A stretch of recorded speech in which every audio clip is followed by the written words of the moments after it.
करून येतील ना. हे जर लाव रे चलो.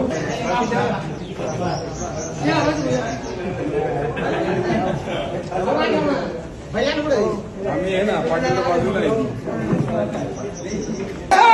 शेतकरी एकजुटीचा विजय असो. भारत माता की जय. भ्रष्टाचार बंद करा, बंद करा, बंद करा. चौकशी करा, समिती गठीत करा. झालेल्या भ्रष्टाचाराची समिती गठीत करा.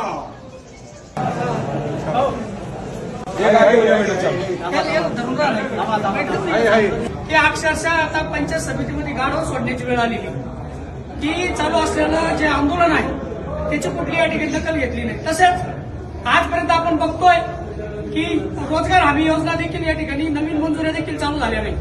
तसेच सोमवारचा दिवस हा बाजारचा दिवस व्हायचा पुढचा, परंतु त्या दिवशी अधिकारी मिटिंग घेतात. म्हणजे आता बीडीओ, सर्व अधिकारी, सर्व ग्रामसेवक आता त्यांची मिटिंग चालू आहे.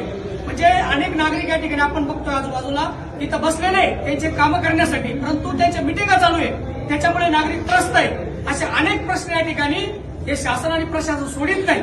त्याच्यामुळे या ठिकाणी आंदोलन त्रस्त होऊन आज या ठिकाणी त्यांनी गाढवा पंचायत समितीमध्ये आणलेलं आहे. म्हणजे याचा एकच उद्देश आहे की शासन आणि प्रशासन गाढवागत झालेलं आहे आणि म्हणून हे गाढवा या ठिकाणी पंचायत समितीमध्ये आणलेले तुम आगे बढ़ो, हम तुम्हारे साथ है.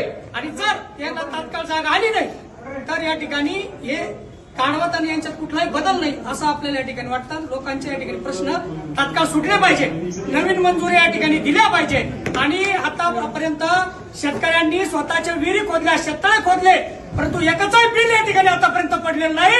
या हरामखोर पुढाऱ्यांचं या ठिकाणी लाखो कोटीचं बिल या ठिकाणी निघतं, परंतु शेतकऱ्यांनी स्वतः कर्जाचा डोंगर करून विहिरी खोदल्या, शेततळे खोदले, परंतु त्यांचं बिल या ठिकाणी आतापर्यंत निघलं नाही. त्याच्यावर कोणी आवाज उठवत नाही. आणि म्हणून खऱ्या अर्थानं या पंचायत समितीमध्ये या ठिकाणी गाढवा या ठिकाणी सोडलेले आहे.